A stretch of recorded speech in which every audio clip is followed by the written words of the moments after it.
Hello everyone, welcome to my channel. সকলে কেমন আছেন? আশা করি সকলেই ভালো আছেন। আজকে একটা নতুন পেস্তা গ্রিন কালারের শাড়ি নিয়ে হাজির হয়েছি। এটা একটা ছোট্ট ক্লায়েন্টের আবদার ছিল, এই শাড়িটা নিয়ে চলে এসেছিলো এবং এই শাড়িটা আমি জানিও না আদৌ এটা কি কোয়ালিটির শাড়ি। এটা হচ্ছে শিফন আর জর্জেট মিক্সড একটা শাড়ি ছিল বন্ধুরা, পেস্তা গ্রিন কালারের। আমি এটা টান টান করে পেতে নিয়েছিলাম চেয়ারে এবং পেতে নেওয়ার পর চেয়ারের সাথে জামা কাপড়ের ক্লিপ দিয়ে আটকে নেওয়ার পর এখানে আমি একটা 12 নম্বর তুলি ব্যবহার করেছি এবং একটা 4 নম্বরের ফ্ল্যাট ব্রাশ ব্যবহার করেছি। তাহলে চলুন কালারটা দেখে নেওয়া যাক। এখানে আমি লাইট গ্রিন কালার দিয়ে ফেব্রিক অ্যাক্রাইলিক কালার দিয়ে কিন্তু আমি এখানে একটা পান পাতার মতো কিন্তু পাতাটা এঁকে নিচ্ছি বন্ধুরা। আপনারা যদি বিগিনার হয়ে থাকেন তাহলে অবশ্যই একটা পেন্সিল দিয়ে ছোট্ট করে ছবিটা এঁকে নেবেন, ড্র করে নেবেন, ড্র লাইন এঁকে নেবেন। তো আমি এখানে ফ্রি হ্যান্ডেই কিন্তু লাইট গ্রিন কালার দিয়ে পান পাতাটা এঁকে নিচ্ছি সুন্দর করে। একটা শাপলা ফুল আঁকবো এখানে বন্ধুরা। তো তারপরে একটু ডার্ক গ্রিন দিয়ে আমি কিন্তু সাইড দিয়ে একটু শেড দিয়ে দিচ্ছি বন্ধুরা। এইভাবে বেশি ওয়াটার ব্যবহার করবেন না, কম ওয়াটার ব্যবহার করবেন। আমি এখানে এই শাড়িটা করতে গিয়ে বুঝেছি এখানে সব শাড়িতে সমান জল দেওয়া যায় না। কিছু শাড়িতে এটা কিন্তু ফেড হয়ে যায়, ওয়াটারটা চারিদিকে ফেড হয়ে যায়, তাই সেটা বুঝে শুনে তারপরেই কিন্তু ওয়াটারটা মিক্স করবেন। অবশ্যই এখানে ওয়াটার মিক্স করতে হবে অল্প ফোঁটা, তাতে ভালো করে কালারটা ব্লেন্ড হয়। তো সেই অনুযায়ী আমি কিন্তু দেখুন এখানে দু রঙের কালার ব্যবহার করেছি, light green and dark green. এখানে আমি ফেব্রিক অ্যাক্রাইলিক পেন্ট ব্যবহার করেছি আর সিনথেটিক 12 নম্বর তুলি ব্যবহার করেছি বন্ধুরা। আপনারা যদি আমার চ্যানেলটা নতুন দেখে থাকেন তাহলে অবশ্যই চ্যানেলটিকে একটা ছোট্ট করে সাবস্ক্রাইব করে দেবেন বন্ধুরা এবং পাশে থাকবেন। আর অবশ্যই নোটিফিকেশন বেলটা অন করে রাখবেন।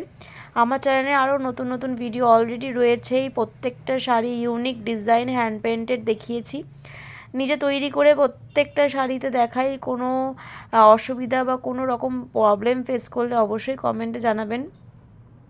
এখানে আমি দেখুন দুটো করে পান পাতার মতো এঁকে নিয়েছি, শাপলা ফুলের পাতা। তো এখানে যেখানে যেখানে মনে হচ্ছে আমি সেখানে সেখানে কিন্তু পাতাগুলো স্ট্রাকচারটা আগে এঁকে নিচ্ছি। পাতাগুলো আগে শুকিয়ে নিতে হবে, তারপরেই কিন্তু এর ভেতরে কাজ শুরু হবে বা ভেতরের কাজটি আমি করতে পারবো। তাই আগে বেস কালারটা কিন্তু শুকিয়ে নিতে হবে। তাই লাইট গ্রিন দিয়ে আগে বেস কালারটা করে নেওয়ার পর আমি কিন্তু ডার্ক গ্রিন দিয়ে আমি কিন্তু শেডটা দিয়ে দিচ্ছি সেই সেম তুলি দিয়ে বন্ধুরা।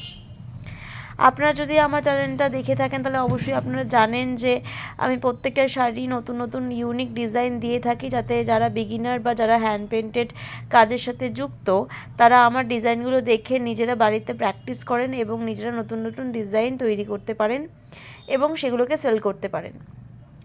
আপনারা যদি চান এরকম শাড়ি বাই করতে তাহলে অবশ্যই আমার ডেসক্রিপশন বক্সে আমার পেজের লিঙ্ক দেওয়া রয়েছে, সেখান থেকে গিয়ে আপনারা পারচেস করতে পারেন এবং আমি কিভাবে তৈরি করেছি সেটা দেখেও আপনারা বাড়িতে নিজেরা তৈরি করে ফেলতে পারেন খুবই সহজেই।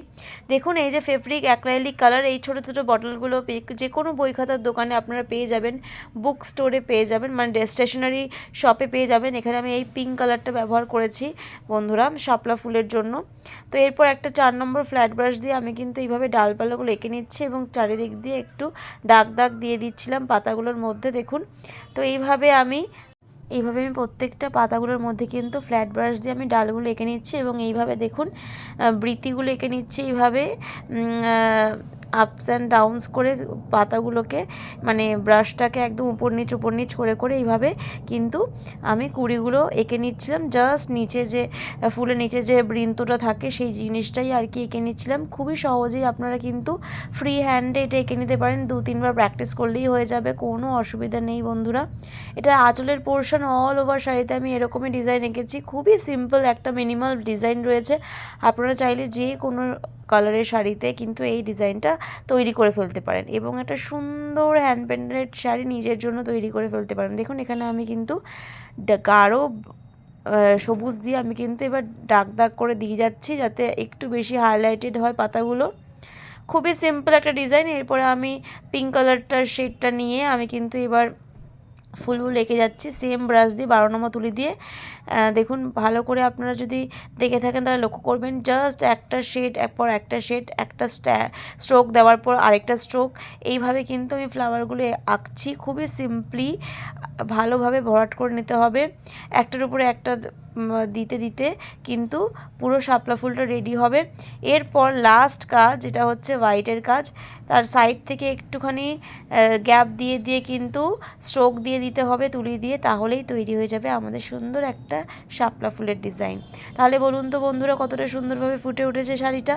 তো দেখুন এটা একটা পেস্তা গ্রিন কালারের শাড়ির উপরে আমি কিন্তু পুরো অল ওভার শাড়িতে এরকম ডিজাইন বানিয়েছি। তো ডিজাইনটা আপনাদের কেমন লাগছে? যদি একটু ভালো লেগে থাকে একটা ছোট্ট করে লাইক দিয়ে দেবেন বন্ধুরা। কষ্ট করে ডিজাইনগুলো বানাচ্ছে আপনাদেরই জন্য। এটা অল ওভার পার্ট জুড়ে এই ডিজাইনটা রয়েছে। ফাইনাল লুক কেমন লাগছে অবশ্যই লাস্টে রয়েছে ভিডিওর, সকলেই জানাবেন কেমন হয়েছে ডিজাইনটা। এই হচ্ছে ফাইনাল লুক।